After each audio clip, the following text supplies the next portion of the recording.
One of the things I get a kick out of is when I listen to these traders who I guess they consider themselves to be very savvy and very knowledgeable.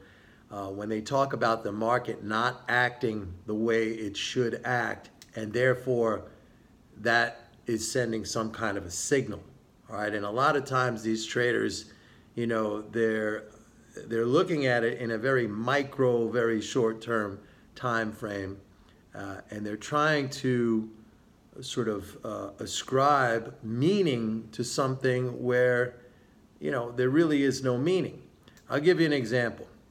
For example, today, we saw this today with this morning, some very strong economic data for the U.S., housing starts, building permits, and in the face of that strong economic data, the bond market rallied. Now, we know the big concern of the bond market has been faster economic growth, inflation, and the fact that the Fed is going to react to that by raising interest rates. So the bond market's been going down on the stronger data, and a lot of these supposedly savvy, knowledgeable traders, they're looking for something that's going to tell them that the bottom is in for bonds. Now, the bottom is not in for bonds. It's not going to be in until one day when the Fed says, okay, we are done and we're going to start cutting interest rates. Until then, the bond market is going down. But today, for example, when they saw, hey, the bond market went up, even though we had this strong data, that must mean that the sell-off is over. It is not over. I mean, it might be over in a very, very short-term time frame, but many of these traders think that this is some kind of big macro signal for a turnaround, and it's not. I'll give you another example. A couple of weeks ago, I read this guy. He's some blog writer online, apparently has a pretty big following. I forget his name. There was a day a few weeks ago when the dollar sold off very, very hard. And gold, instead of rallying, as it normally does when the dollar goes down, right? When the dollar goes down, you usually see gold go up. On that particular day, gold went down. And this guy posted a blog post saying, that's it. Gold is now set for a major, major decline because it went down on the day that the dollar was very weak. All right? And I wrote about this, or I mentioned it. I definitely sent this out to my subscribers in an email. So yeah, gold went down for a few days. Okay? We were buying into that dip.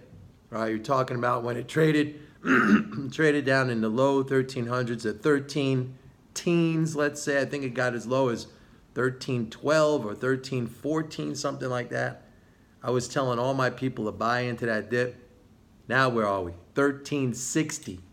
So the big sell-off, because gold did not react the way this guy thought it should at that particular instant.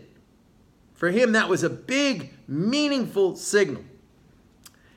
Folks, let me tell you something. So much goes on in the market, which is noise, could be related to just positions squaring up, people having to meet margin calls, new money coming in, whatever, that to try to put meaning on one day's price action, some of these guys even 1 hour price action, I say, that was the signal. That's it. We got to change everything now. It's going the other way. That is ludicrous. That is the height of folly. All right? And it all falls in this category of what I would call the market never lies. It always tells the truth. That's the belief of these people. All right? Now, for any of you who have read the book Reminiscences of a Stock Operator about Jesse Livermore, and I've mentioned this book many, many times, and if you've never read this book, I absolutely, wholeheartedly recommend that you read this book. It's a really fun read. All right, it's a short book.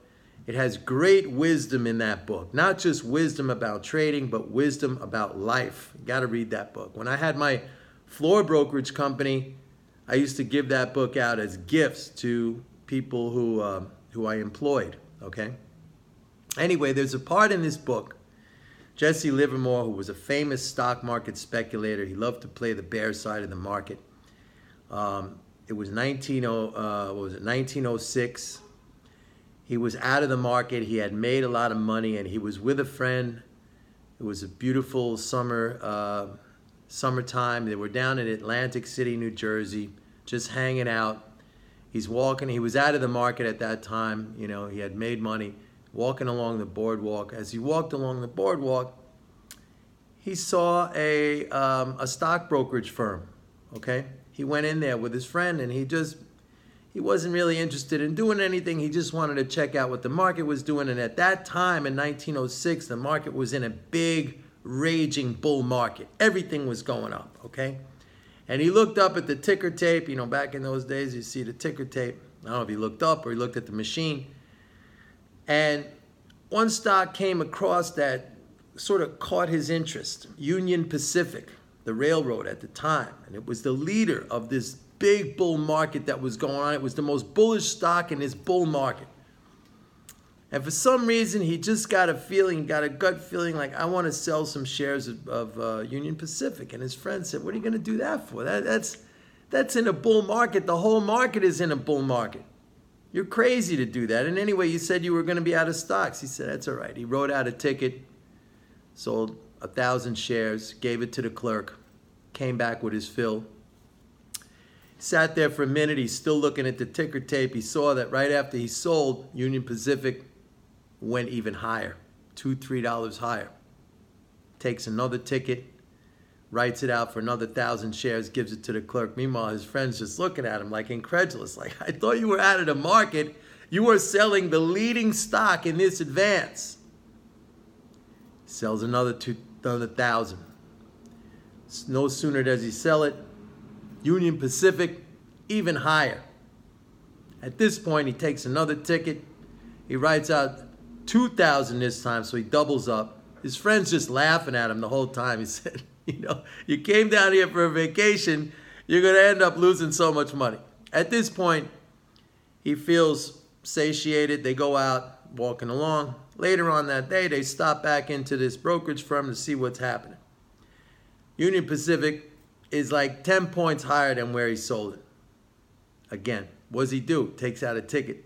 He's already short, what, 4,000 shares. He sells another 4,000 shares. He's short 8,000 shares.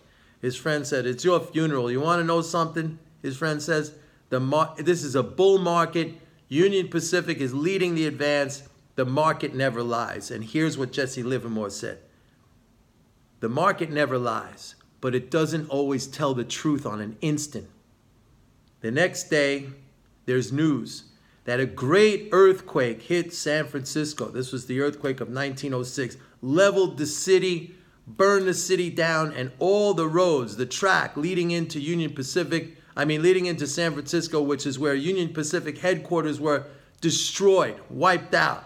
And he's short Union Pacific stock. He rushed back over to the brokerage firm that day. Where is it? It's up again. The stock is up again. His friend told him, I told you. You see, you cannot sell into a bull market the strongest stock. Even that earthquake couldn't do anything. He's short 8,000 shares. What does he do? He sells another 8,000 shares. He's short 16,000 shares. He said, I got to get back to New York now because this is a big position for me. Again, his friend said, the market never lies. And Jesse Livermore says, you're right, it never lies, but it doesn't always tell the truth on an instant. Then the next day, he's back in New York as the news starts to filter back. Don't forget, back then, 1906, it's telegraphs, it's slow, news travels slow, not like today, instantaneously. The extent of the destruction started to get known. Union Pacific stock started to slide. He smelled blood, he knew it. He was short 16,000 shares. He sold another 16,000 shares. Now he's short 32,000 shares. By the next day, all hell broke loose. The stock collapsed, all right? He made his biggest score ever on that trade. And that is a lesson, my friends. When you see something and in that instant, for you, it doesn't conform to the way you think it should conform, that is not a signal. if the fundamentals are what the fundamentals are, just because that is not happening at that particular moment, you are a fool to consider that a signal. Okay? Just like the fools who are buying bonds today, or the fools who are selling, who are buying the dollar today on that strong economic data. We are selling, and we are buying, we are selling bonds, and we are selling the dollar. So remember, the market may never lie, but it doesn't always tell the truth on an instant. Jesse Livermore. Read the book. It's fantastic.